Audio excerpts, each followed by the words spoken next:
Hi everyone, Anthony Morganti here. Recently, Adobe updated Lightroom Classic to version 14.3. In today's video, I'm going to show you what's new and exciting in the latest version of Adobe Lightroom Classic. This update has something that I consider to be rather significant, and I'm not going to bury the lead. I'm going to talk about that first. I do want to mention, though, that like most updates, this update has support for new lenses.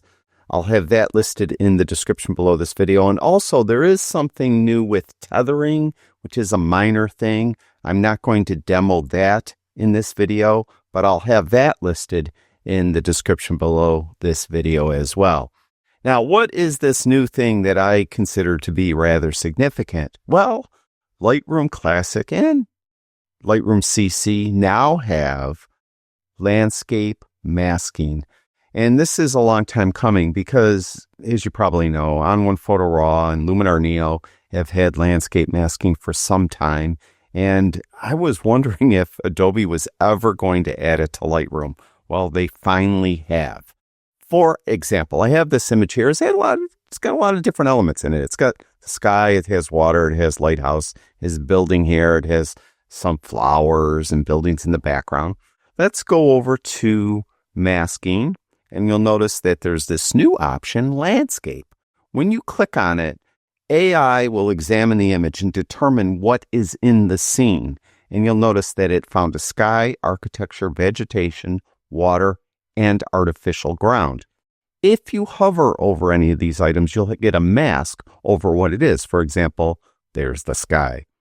There's the architecture, there's the vegetation, there's the water, and there's the artificial ground. Now you can see it's not perfect. It didn't grab all that artificial ground, but you can add or subtract from these masks like any other mask in Lightroom. But let's just say that I want to do something with the buildings for whatever reason. So I'm going to click on that and I'll create the mask. Now you'll notice it missed part of this building here. I could add to this like anything else. As I mentioned, I could add, let's say, with a brush. And I'll have this brush here and I'll just add to it and then get a smaller brush here. I'm not doing a very good job, but I'm adding to it. Okay, now I added to it. So you could add or subtract from these masks like anything else. Let's say I want to remove it from the fence that is over here. So I'm going to subtract with a brush because I don't want it there. So we'll remove it from there. It's good enough. And I don't know what I want to do, but let's go to effects, let's say, and let's add some clarity and some texture to that. Now, overall, I found this to work fairly well. So if I want to now maybe do something with the vegetation, I would create a new mask. I would then go down to select landscape again.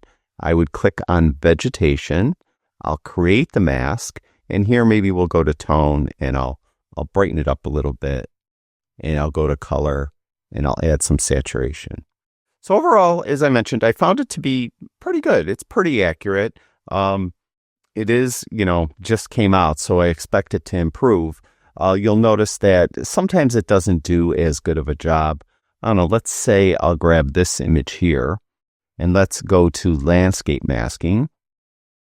And see what it finds. And you can see here it found sky, vegetation, and you look at vegetation, it has all the grass and all the trees, and then natural ground. And for natural ground, it found the grass, and it found those like hills in the background. So it thinks that, is all the natural ground. So yeah, that is natural ground. It's not artificial ground. I mean, it's not like a sidewalk or anything. So it did find that okay, but it's odd that it included all of that in vegetation as well. But actually, this might come in handy. For example, let's say I want to do adjustments just to the trees that are in the midground, and I don't want to touch the ones on the hills in the background, and I don't want to do anything to the grass. So what I could do is I could say, go to this vegetation, turn that on, create the mask. So you see I have pretty much everything that's green in the image selected, but I'm going to subtract from this a landscape mask, and I'm going to subtract the natural ground. And then I'll create the mask. Now you'll notice that the overlay is mainly over the trees in the midground. It did get some of the grass in here, but I could, if I wanted to be fussy, I could get a subtract brush, let's say, and subtract it. But it got some over here. But, you know, well, let's do it. Might as well get a brush, and I don't want it to affect over here. So it's a minus brush, and I don't want it to affect over here. Get a little smaller brush. I'll get the left bracket key, and we'll come in here. And let's say I don't want it to affect all this stuff in here. Now I could just do an adjustment to these trees. Let's say here we'll go to tone. I'm going to open up the shadows, open up the highlights, and we'll go to color and we'll add some saturation. So it's only affecting, and to prove it, it's only affecting the trees. I could go to exposure. See how it's only affecting the trees, or I could do it the right way and just show you the overlay. And that's that. So you could see that it's not always perfect. And it sometimes will have masks that overlap each other. But overall, I found it to work pretty well. And it's something I'll probably use all the time with my landscape images. Now, of course, you do already have a mask for sky. So you don't always have to use the landscape sky mask. You could just use the sky mask if you wanted to. And also, I want to mention that if you do have an image that started out as a color image like this one, and you edited it in black and white, you still will be able to use the landscape masking, and it will find, you know, the vegetation, let's say, as you could see, the natural ground and the sky, of course. So it will be able to find these different elements in a scene, even if it's a black and white image. So landscape masking in Lightroom Classic, that is new. I will be doing more videos on this as I, get used to it. And also, I want to mention that if you've purchased either of my Lightroom courses, my Lightroom Classic course or my Lightroom CC course, I will be adding videos to both of them on this new landscape masking within the next day or so. So if you did purchase my course, they'll be in the section added videos or something like that. So you'll find them there. Now, what else is new? Now, the other two things that I'm going to talk about, they're really not major new updates, but I think they're welcome updates. If you work with multiple catalogs like I do, it might have been frustrating for you because you would go up to File and you would go to Open Recent, and you could see you have these recent catalogs. And I mainly work with 3 catalogs. My main Lightroom catalog, and then I have older images that I split up through A to M. These are the locations. So if I was at in Buffalo, it would be in B. And if I was in, let's say Syracuse, it would be N to C, something like that. So I have those divided up. But also I have these 2 catalogs here that aren't catalogs. There's no file there. And this one here, I don't use that anymore. These 3 basically. And in the past, I wasn't able to edit this list. Now I can. They have manage catalogs. So I could open this up and you can see I have all these catalogs listed here. And this Photo AI catalog, I think I created that when I created my course on Topaz Labs Photo AI, and I was using its catalog all by itself. And I could remove this from the recent list, or I could remove all of them. I don't want to do that. So I'll remove from the recent list. And then it's going to just ask me, are you sure? And I go, yes. And I could remove these other 2 as well. Lightroom catalog here, whatever that was. I don't use that anymore. And that one too, I'll just leave it there for posterity. But I could remove whatever I want to remove. So that is new as well. And finally, I want to talk about something else that is annoying to me. I don't know how many people this would really affect. But if you ever have, say, a PNG image in Photoshop, and you clipped out the subject. For example, this model is clipped out of the background. So if I have the move tool, you can see I could just move her.